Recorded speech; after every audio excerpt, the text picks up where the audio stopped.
I was eating alone the night she sat down at my table. Not unusual for me. Most of my evenings end that way. A corner booth at Hanley's Diner, a plate of something hot, the kind of quiet that doesn't ask anything of you. I'd been going there on Thursdays for 3 years. Same booth, same order, same waitress named Pat who stopped pretending to ask what I wanted about 6 months in and just brought it. There's something comfortable about a place that knows you well enough to leave you alone. My name is Owen Garrett. I'm 32 years old. I work as a structural engineer for a mid-sized firm in Cedar Falls, Iowa. I check load calculations, review blueprints, make sure buildings don't fall down. It's the kind of work that requires precision and punishes assumptions, which suits me fine because I've never been good at assuming things will work out. I learned early that the difference between a structure standing and a structure failing is usually something small that someone decided not to check.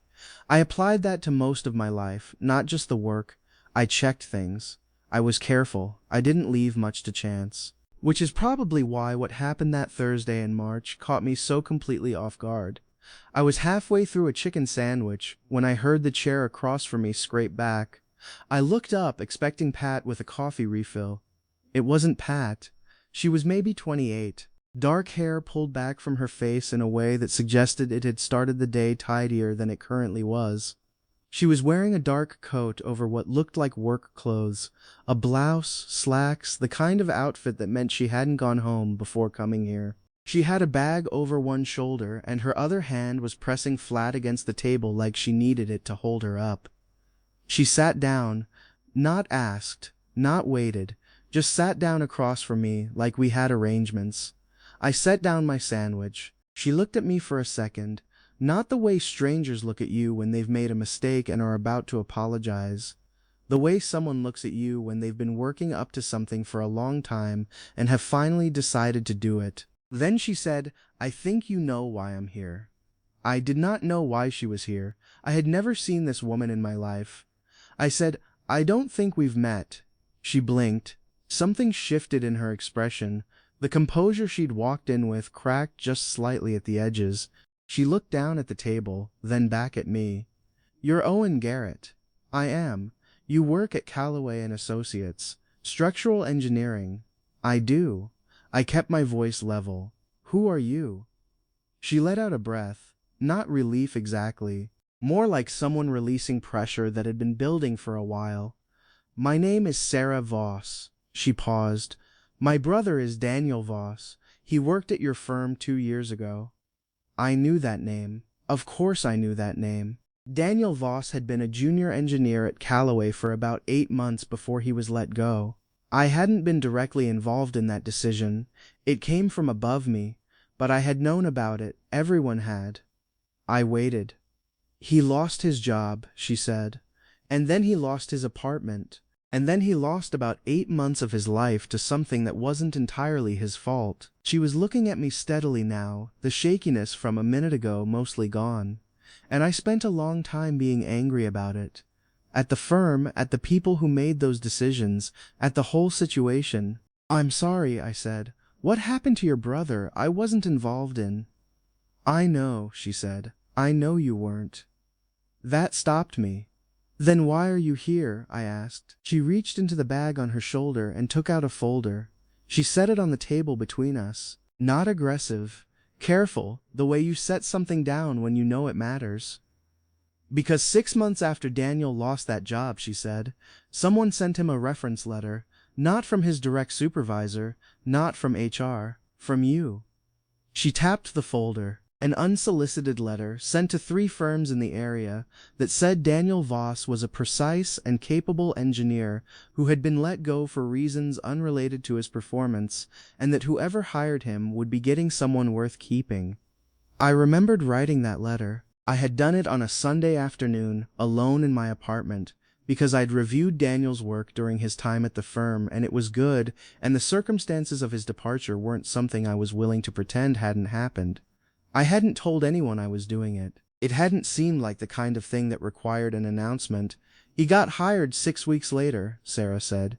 "At a better firm. He's been there since. He's good now." She paused. "He doesn't know I'm here. He'd probably be mortified if he did." I looked at the folder on the table. then at her. "So why are you here?" I asked again. She looked at me for a moment. Then she said, very simply, "Because I spent 2 years being angry at your firm and everyone in it. And then I found out what you did. And I needed to say thank you to your face. I couldn't just—" She stopped, started again. "An email felt wrong. I found out you come here on Thursdays. I sat in my car for 40 minutes before I came in." A small, slightly embarrassed smile. "I almost didn't." I looked at her sitting across from me in the booth, the coat still on, the bag still over her shoulder, like she hadn't quite committed to staying. She had driven here and sat in her car and walked in and sat down across from a stranger and said what she came to say. That took more nerve than most people gave themselves credit for. "You didn't have to do that," I said. She said, "I know, but I needed to." There was a difference, and she understood it. I asked her if she wanted coffee. She looked slightly surprised by the question, then said yes. I flagged down Pat, who raised an eyebrow at the addition to my usual solo booth situation, but didn't say anything, because Pat was good at reading when not to say anything. We sat there for a while. I asked about Daniel, not out of obligation, but because the picture she'd painted of those 8 months was one I wanted to know the end of. She told me. He was 26 now, doing well, living in Des Moines, had recently taken on his first independent project. She said it the way people say things they've worried about for a long time and are still getting used to not worrying about. I asked what she did. "Urban planning," she said. "City of Cedar Falls. Zoning and Development Review." She looked at me, "Which means we've probably been in the same meetings and never knew it." I thought about it. She was right. The firm sent people to city planning meetings regularly. I'd been to several in the last year. I could not place her face in any of them, which either meant we'd missed each other, or I had been paying less attention than I thought. "Small world," I said. "Apparently." She wrapped her hands around the coffee cup. "I'm sorry for just showing up. I know it's strange." "It is strange," I said, "but not in a bad way." She looked at me.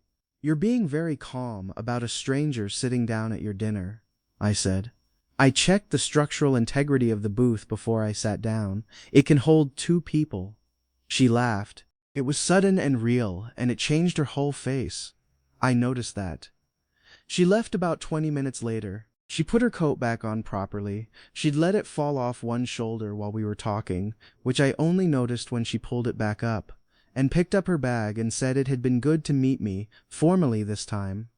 I said the same. She walked out of Hanley's, and I watched the door close behind her, and then looked at the folder she'd left on the table. Inside was a copy of the reference letter I'd written. She'd printed it out, which meant she'd been carrying it around. I sat with that for a minute, trying to figure out how I felt about it. Then Pat appeared with the check and said, without looking up from her notepad, "She was pretty." I said she was. Pat said, "You didn't get her number." I said no. Pat shook her head in a way that conveyed significant disappointment without a single additional word and walked away. I sat there for a while after that, thinking about the particular kind of idiocy that lets a moment pass without doing anything about it. I didn't see her again for 3 weeks.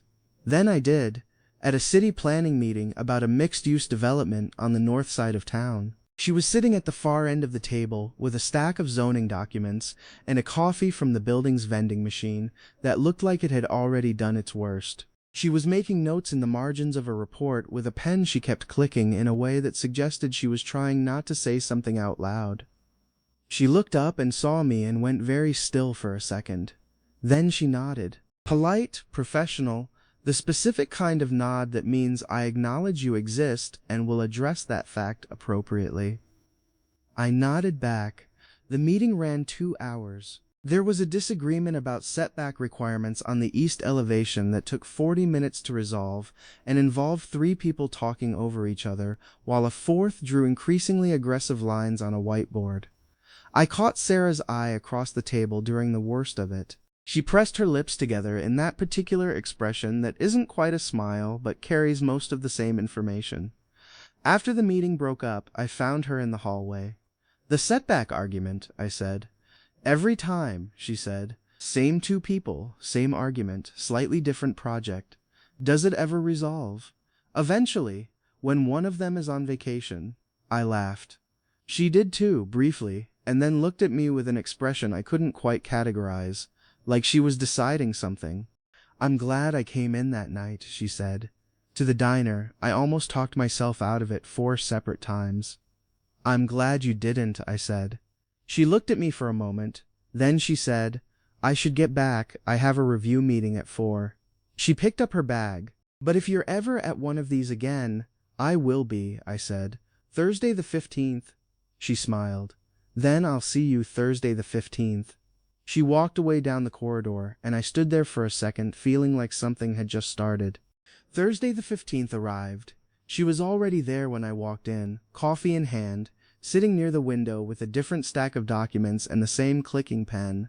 She looked up and said, You actually came, which made me think she'd had some doubt about it. I sat down across the table from her, which by now felt like a pattern we were establishing without having agreed to.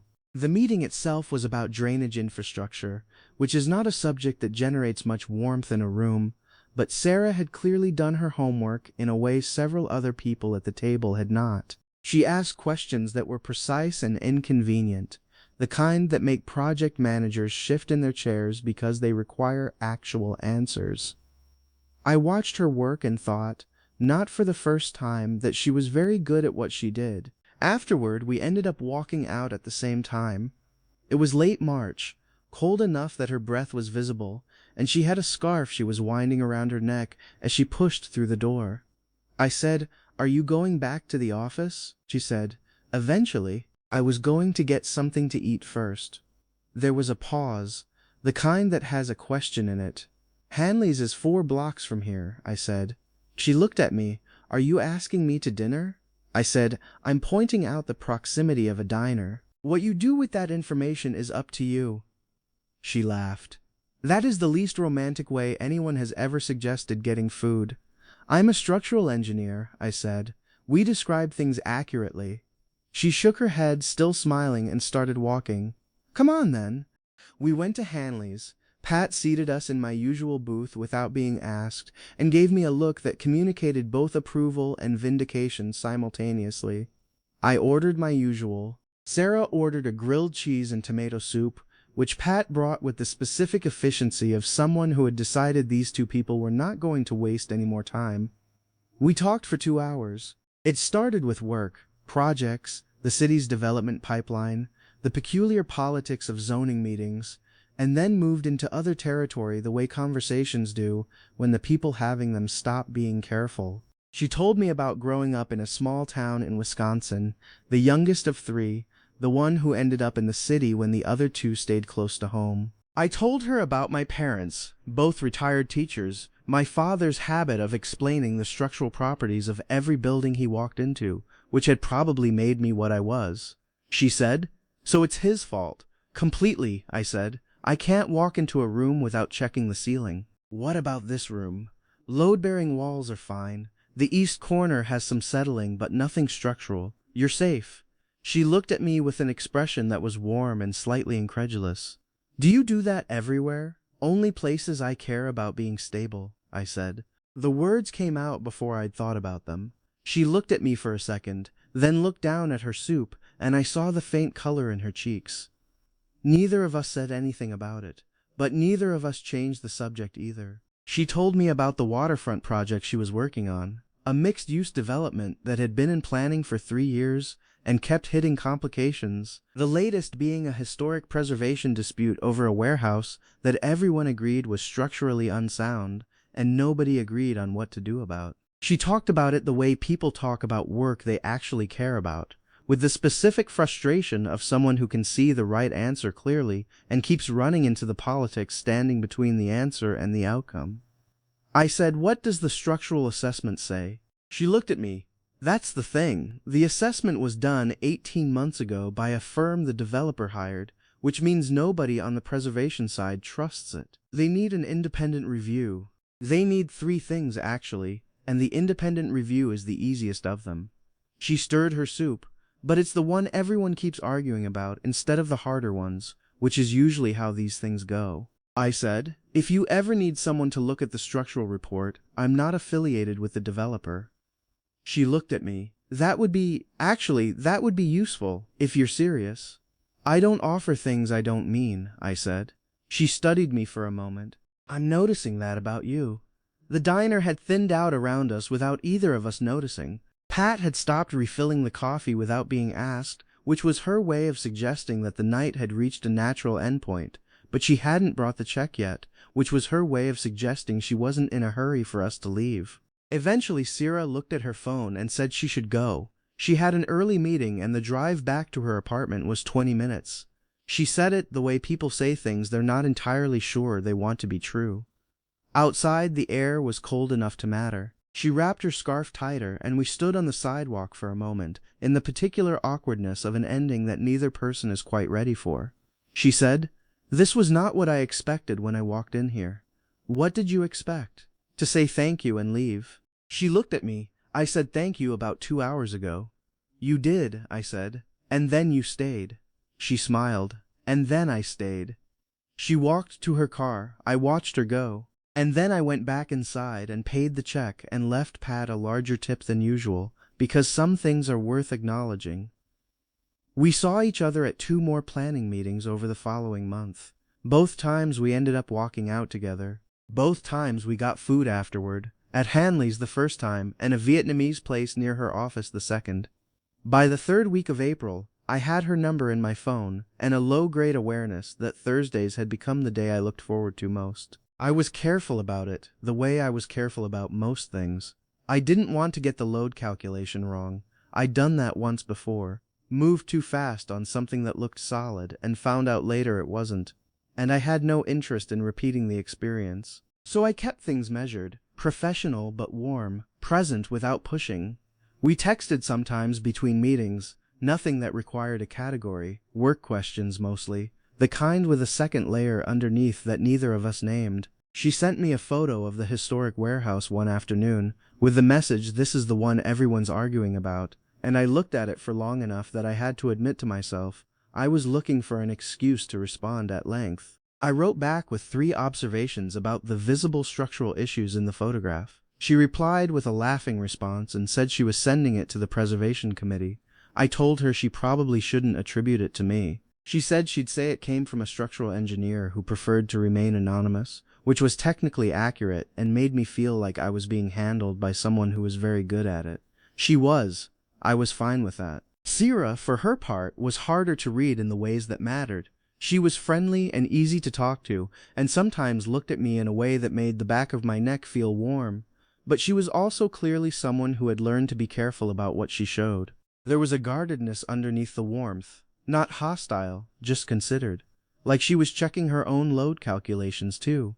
I found out why in late April. We were at a different kind of meeting, a public forum on a waterfront project that had drawn a decent crowd, and she was presenting alongside 2 colleagues. She was good at it, clear, direct, unfussy about the technical details, patient with the questions that came from people who had strong feelings about the waterfront but limited background in zoning law. Halfway through the Q&A, a man in the 3rd row asked something pointed and political that had nothing to do with the actual project and was clearly designed to be difficult.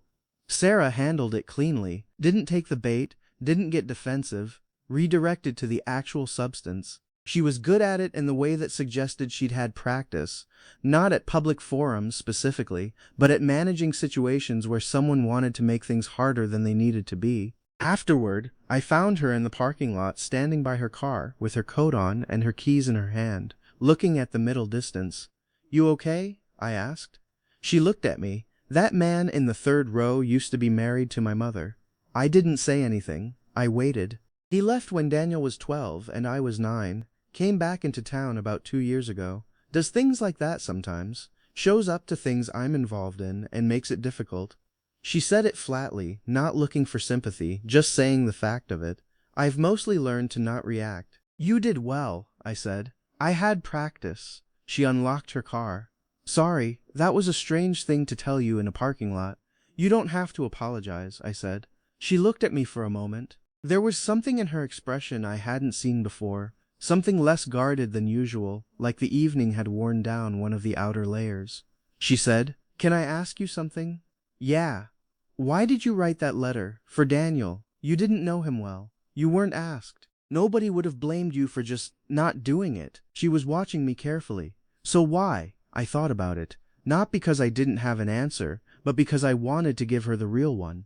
Because his work was good, I said. And the reason he lost the job wasn't his work. Those two facts exist regardless of whether anyone says them out loud. I just decided to say them out loud. She was quiet for a moment. That's it, she said. That's it. She looked at me with an expression I still couldn't fully name. Then she said, I've been trying to figure you out since I sat down at your table. I said, and? She smiled, small and real. I think you're exactly what you appear to be, she said, which is rarer than it sounds. She got in her car. I stood there in the parking lot until her taillights disappeared, and then walked to my own car, thinking about what she'd said and what I was going to do about it. I called her the next morning. Not a text, a call, because what I wanted to say felt like it required more than a text. She picked up on the second ring. I want to take you to dinner, I said. Not as colleagues, not after a meeting, on purpose, at a restaurant, on a Friday or Saturday when neither of us has anywhere else to be. A pause on the line, not a long one. Okay, she said. Saturday? Saturday. That was the whole conversation. It was enough. We went to an Italian place on the east side of town that had good lighting and bad acoustics and food that was worth the noise. She wore a dark blue dress and had her hair down, which I'd only seen once before, at the diner the first night, and it struck me the same way it had then, like seeing a more complete version of something I'd been looking at sideways. We talked the whole night. The conversation went in all directions: her childhood in Wisconsin, a summer she'd spent in Portugal at 23, that she said had rewired something in her, my failed attempt to learn carpentry at 27, the building I'd worked on in my second year that had a foundation issue no one caught until I did, the specific satisfaction of finding a problem before it becomes a catastrophe. She said, "Is that what structural engineering is? Finding problems before they become catastrophes?" I thought about it. Mostly, you spend a lot of time checking things that are probably fine, so that when something isn't fine, you catch it. She said, "That sounds exhausting." It is sometimes, but the alternative is worse. She looked at me across the table. "Do you apply that to things other than buildings?" I said, "Probably more than I should." She nodded slowly, like that confirmed something.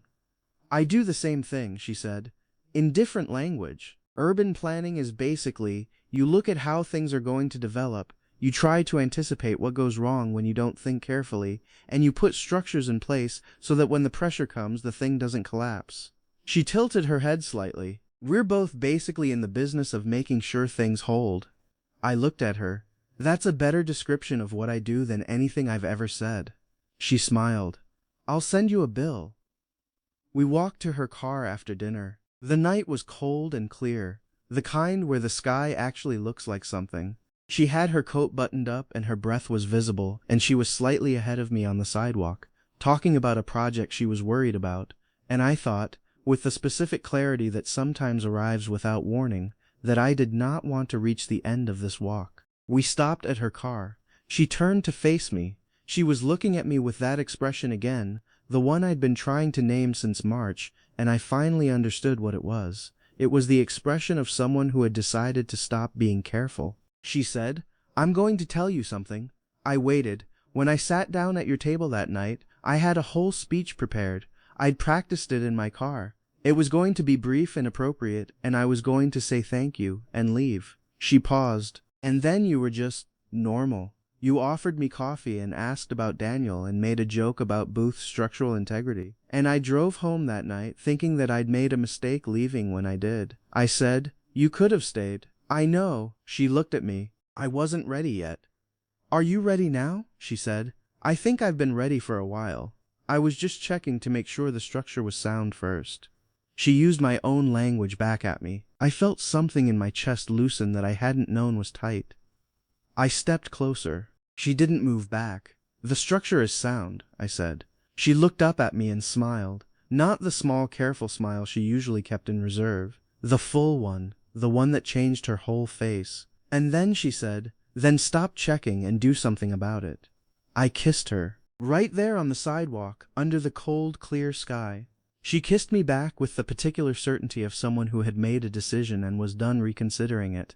When we pulled apart, she was still smiling. So was I.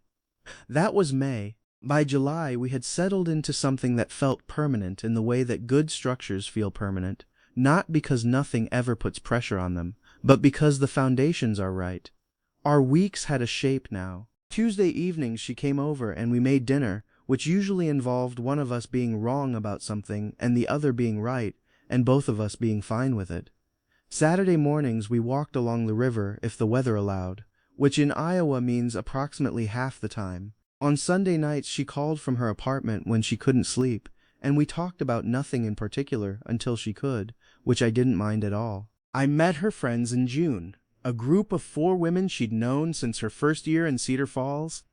The kind of friendships that have survived enough to become something like family. They looked at me with the assessment of people who had watched their friend be careful for a long time, and were trying to determine whether I was worth the risk she was taking. I answered their questions directly and didn't try to perform anything, which seemed to be the right approach. By the end of dinner, one of them told Sarah she approved, which Sarah received with the slightly exasperated expression of someone who didn't ask for the evaluation, but is relieved by the result. Sarah was easy to be around in the specific way that people are easy when they're honest with you. She didn't perform contentment. When something bothered her, she said so. When she was tired, she was tired. She didn't edit herself into a more manageable version for my benefit, and I didn't for hers. And there was something restful about that, about not having to account for the gap between what someone shows you and what they actually are. Daniel came to visit in August. He was 26, lean, with his sister's eyes, and a handshake that was firmer than necessary, the kind men do when they're establishing something. He looked at me with the specific assessment of a younger brother meeting the man his sister has decided to trust, which is a sharper evaluation than most interviews. At dinner, about halfway through, he said, "You didn't have to write that letter." I said, "I know." He nodded. That seemed to be sufficient. He spent the rest of the evening treating me like someone who had already cleared whatever bar he'd set, which I gathered was not something he extended easily. Sarah watched the exchange from across the table with an expression that was both fond and slightly watchful, like she was prepared to intervene if necessary and relieved she didn't have to. Later, after Daniel had gone back to his hotel, she sat beside me on the couch and said, "He likes you." I said, "He doesn't know me well enough to like me yet." She said, "He knows enough."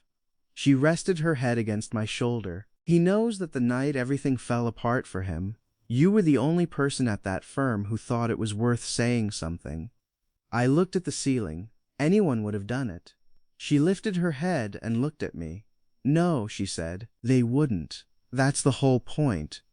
I didn't argue. She was probably right, and I'd learned early that arguing with Sarah when she was right was a waste of 2 people's time. September arrived cold and clear. We were walking along the river on a Sunday afternoon, her hand in mine, when she said, out of nowhere, "I want to tell you something I've never told anyone." I waited. When Daniel lost that job, I went through a period of being really angry, not just at the firm, at everything, at how unfair it all was, at the people who make decisions that affect other people's lives without thinking about the cost. I was angry for a long time. She was looking at the river, and then I found out about the letter, and something shifted. Not because it fixed anything, it didn't, not immediately, but because it told me that the world wasn't only the way I thought it was during those months, that there were people in it who noticed things and did something about it, even when no one was watching. She looked at me. "You gave me that back," she said quietly. "Whatever I'd lost during that time, you gave it back without knowing you were doing it." I didn't know what to say. I was quiet for a moment, watching the river. "I just wrote a letter," I said. She squeezed my hand. "I know. That's what I mean." We kept walking. The river moved alongside us, the same as it always had, indifferent and unhurried. And I thought about how the smallest things you do without thinking sometimes travel further than you'll ever know. I asked her to marry me in October. In my apartment, on a Tuesday night, no particular occasion. We were making dinner and arguing about whether the onions needed more time. They did, she was right, I was being impatient. And I turned away from the stove and looked at her standing there in my kitchen, flour on her sleeve from the bread she'd made earlier, reading something on her phone while she waited for me to admit she'd been correct about the onions. I said, "Sarah." She looked up. "Marry me." She stared at me. "Right now?" Not literally right now, but yes. She looked at me for a long moment. The phone was still in her hand. The onions were still on the stove. "Are you sure?" she said. "I checked the load calculations," I said. "It holds." She laughed. A full, real laugh. The one I'd first heard in Hanley's diner when she sat down across from a stranger and said what she came to say. The laugh that had made me notice everything. "Yes," she said. "Obviously, yes." She crossed the kitchen and put her arms around me, and I held on, and the onions burned slightly, and neither of us cared at all. We got married the following spring. Small, outdoors, 30 people. Her brother walked her in, her choice, which made Daniel stand up very straight the entire ceremony and try not to cry with mixed success. My father gave a speech that included 2 structural metaphors and an anecdote about a bridge that somehow landed. Sarah cried a little during the vows. I didn't, but it was closer than I expected. Afterward, at the reception, Pat from Hanley's diner was there. Sarah had insisted, which had produced in Pat an expression of pure satisfaction that she wore all evening. At one point, Pat pulled me aside and said, "I knew it. From the minute I saw her sit down at your table." I said, "You told me I should have gotten her number." Pat said, "And you should have. You just got there eventually." She wasn't wrong. There are things I think about sometimes, about how all of it started. A letter I wrote on a Sunday afternoon that no one asked for. A woman who sat in a car for 40 minutes working up the nerve to walk into a diner. A stranger who sat down across from me and said she thought I knew why she was there. I didn't know, but I found out. And I think about the version of myself sitting in that corner booth, eating alone on a Thursday the way I always did, in a life that was orderly and precise and careful, and a little empty in the ways that orderly and precise and careful lives sometimes are. I'm glad she walked in. I'm glad she sat down. I'm glad she said what she came to say. Because here is the thing about careful people. The ones who check everything twice, who measure before they cut, who don't leave much to chance. Sometimes the best thing that can happen to them is someone walking in without an appointment and sitting down across from them and making them look up from whatever they've been staring at. Not because careful is wrong, but because some things you can't plan for. Some things just sit down across from you. And if you're paying attention, if you're actually paying attention, you recognize them for what they are.